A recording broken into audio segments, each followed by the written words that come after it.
I'm joined today by Nathan Corden and Andy Lismore from Towcester, and we'll be looking forward to Saturday's Blue Ribbon final meeting. A 12 race card, and is it 12 races? Am I No, right? 14 actually, Floyd, 14. 14, 12 opens, yeah? 12 Yes. opens, two 12 graders, yeah. opens, and of course, featuring the main event, the Blue Ribbon final. I was interested to get your two opinions. On the final itself, we had a good early or pre first round chat with Nathan and James, which proved to be pretty accurate. I think there was some good tipping going on there. So if any kind of luck, I might be able to share a screen here, and we'll find where we are. And here we go. So hopefully we can all see the final. Yep. Yeah, loud and clear, yep. Okay, Mr. Joint Racing Manager, what's your view? Well, I guess on first inspection, it could well be a shootout between 1 and 6, as was the semi. Kalara Lion got his draw again as Form Rebel, but I've got a sneaky feeling Kulavani Kaiser could be a player as well. I'm not sure we've seen the best of this dog yet. He's got some brute early speed when he gets it right. Hasn't got it right in this competition yet, but if he could ping, could be a player. Maybe upset the apple cart a bit. Kulavani Kaiser in 2, but I'd say on all known form, looks like a shootout between 1 and 6. And what's your thoughts, Nathan? I think first and foremost, it is a great final. I agree with what Andy says. You know, you look at the form in black and white, and it is a shootout between 1 and 6. But you know, you've got Nguyen Jacko there in 5, who is a very smart runner, and if the 2 can ping out, it might hold up the 1. The 3's got good early, and you know, and the 4 can be a prolific open race winner. He just keeps going and going, but I do think overall it will be a shootout between the 1 and the 6. Yeah, what did you make, Andy? Were you in the racing office for semi-finals? What did you make of the semi-finals between Lion and Rebel? Because obviously it was so much quicker than the others. Well, yeah. I mean, listen, they're on all known form on times as well. They're the ones to beat. And listen, Form Rebel certainly never gave up the ghost, did he? But it's some fine early work from Kalara Lion, and it was soon game on. And say could well be a repeat of that. But let's say the other 4 involved could have a squeak as well. Say Kulavani Kaiser is my pick. Great Eastern's got some fine early. Swift Lettuce. He's certainly ridden his luck to get this far. I guess you couldn't rule him out. I say Nguyen Jacko was game to win his semi as well. So listen, perhaps it's not a 2-dog race, 1 and 6. You know, perhaps it is more open than we think. Yeah, I was looking at the betting prior to speaking to you.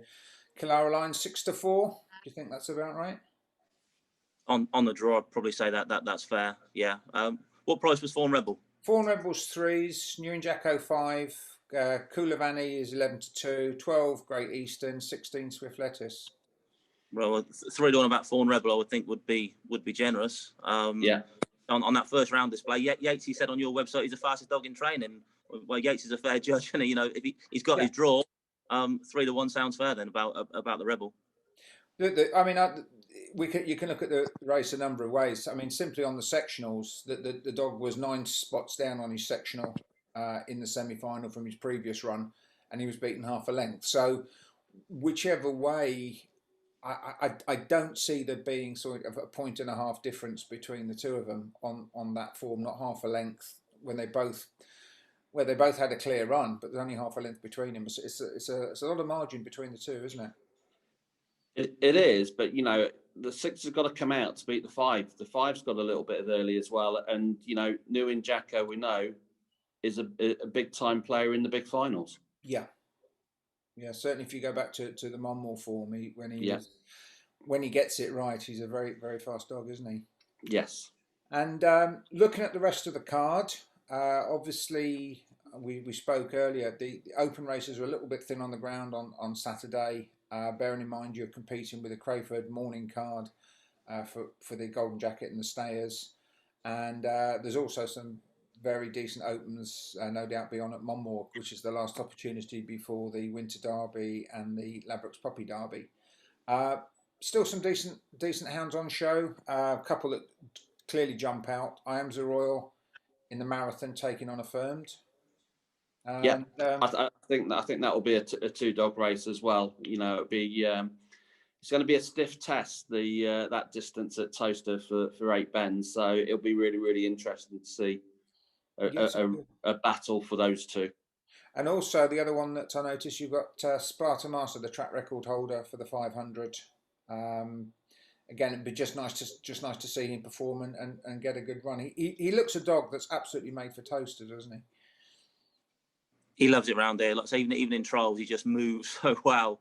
And listen, horses for courses, Sparta Master around Towcester. He's been absolutely foot perfect thus far, and I think you can oppose him sensibly.